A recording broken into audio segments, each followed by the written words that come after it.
Welcome to this explainer. Look, today we're skipping the basics. We're diving straight into the deep end, looking at the advanced mechanics of the HTTP request and response lifecycle. If you design, build, or even just maintain modern distributed systems, you already know that theoretical knowledge just isn't enough anymore. You've got to know exactly how your data is flowing, where those sneaky bottlenecks are hiding, and how these underlying protocols are actually going to behave when your system is under heavy load. So we're going to demystify these advanced mechanics right now, and we're strictly focusing on the architecture and the engineering that keeps modern apps running smoothly. Here's our architectural blueprint for the day. We're going to hit 6 distinct stages.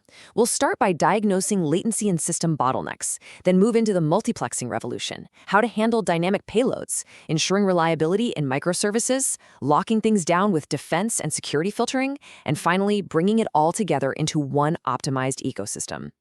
All right, let's jump into stage 1, latency and system bottlenecks. To figure out how we optimize today, we really have to understand the friction that plagued early protocols.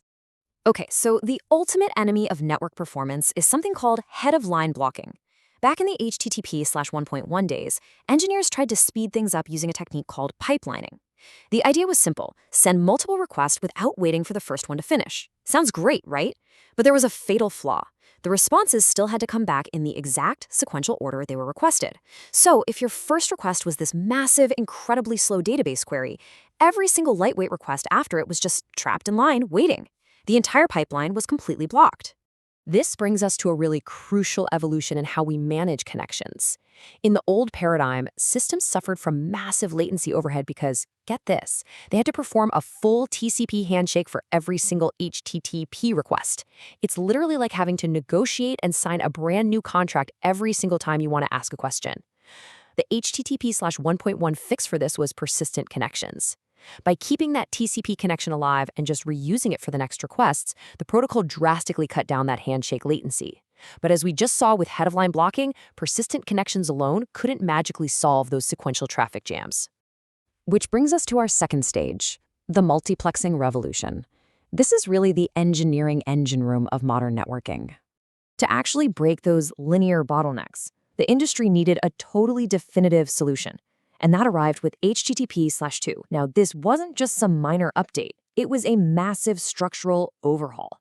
HTTP/2 was specifically built to totally eradicate head-of-line blocking at the application layer. It completely eliminated the need to open multiple parallel TCP connections to a single host, it slashed header overhead, and it finally fixed the poor parallelism that made HTTP/1.1 so frustrating.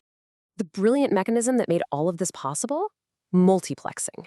So instead of that single-file checkout line of requests and responses, multiplexing lets multiple requests execute concurrently, completely interleaved over just one single shared TCP connection. What happens is the client and server chop up the HTTP messages into independent frames, scramble them across the wire, and then seamlessly reassemble them on the other side. This means that heavy database query we talked about earlier, it no longer blocks the tiny image request. They travel together, which vastly improves your overall system throughput. Moving on to stage 3, dynamic payloads and streaming. Let's talk about what happens when you don't actually have all your data up front. Consider this architectural dilemma. The HTTP spec normally relies heavily on the content length header, right? It tells the receiver exactly how many bytes to read before it closes the stream. But what happens to the request flow when the server is dynamically generating data on the fly and it simply doesn't know the final total response size beforehand? Without that content length header, how on earth does the client know when the transmission is actually complete without just abruptly dropping the connection? Well, the elegant solution here is chunked transfer encoding. Instead of trying to send one massive payload with a pre-calculated size, the server just sends the data in a series of independent chunks. Each individual chunk has its own size indicator tagged right on it, followed by the data itself. And then, a final zero-length chunk acts as your end-of-fire marker. It's a really neat way to maintain that persistent connection while easily delivering totally unpredictable payload sizes. And this unlocks some incredible performance benefits for a few specific use cases. Think about huge file downloads, streaming media, or heavily dynamic API responses. By chunking the data, you aren't forcing your server to buffer the entire massive payload in memory before it can start sending.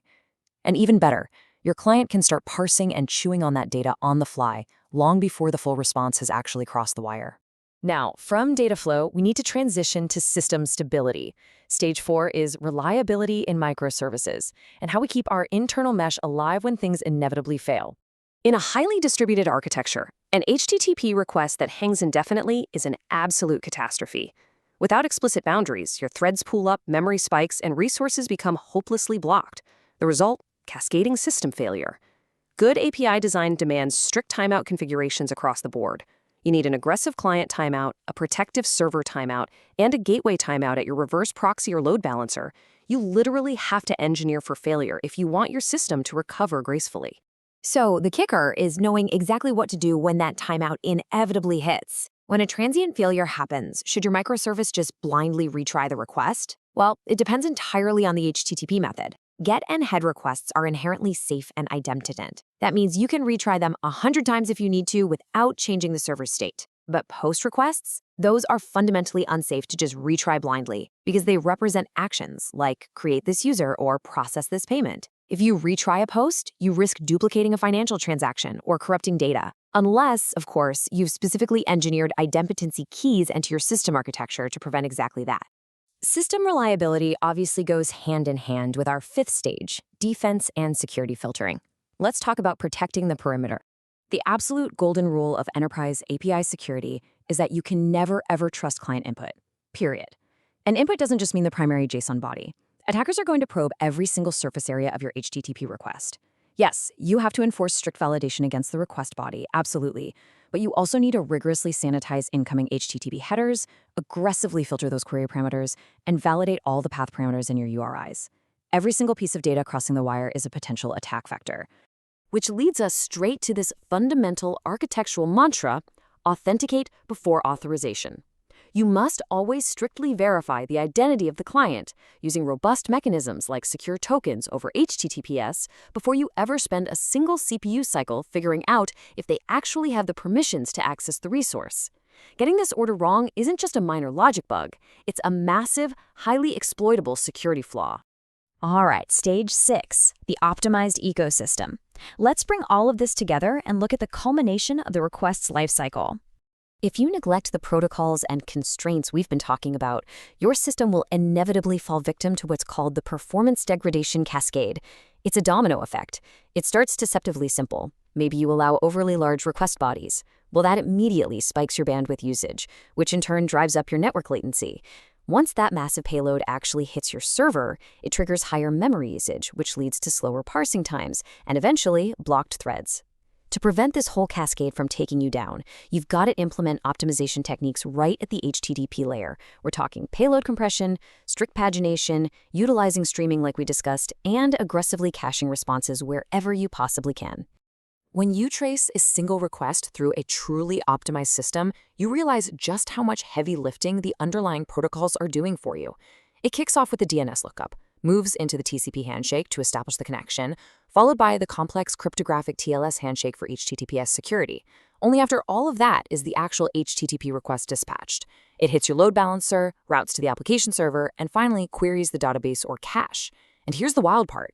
In a modern microservices architecture, this entire multi-step lifecycle often repeats its own internal HTTP request and response for every single backend hop along the way. Which leaves us with this final critical thought. We've explored persistent connections, the massive shift to HTTP/2 multiplexing, chunked dynamic payloads, and why timeouts and retries are life or death for your mesh. So I want you to look closely at your own APIs. Is your system truly optimized for modern HTTP protocols, or are there hidden legacy bottlenecks, silently degrading the performance and reliability of your entire microservices architecture? Thank you so much for joining me for this explainer, and I highly recommend using these concepts to go audit your own system's design today. Catch you next time.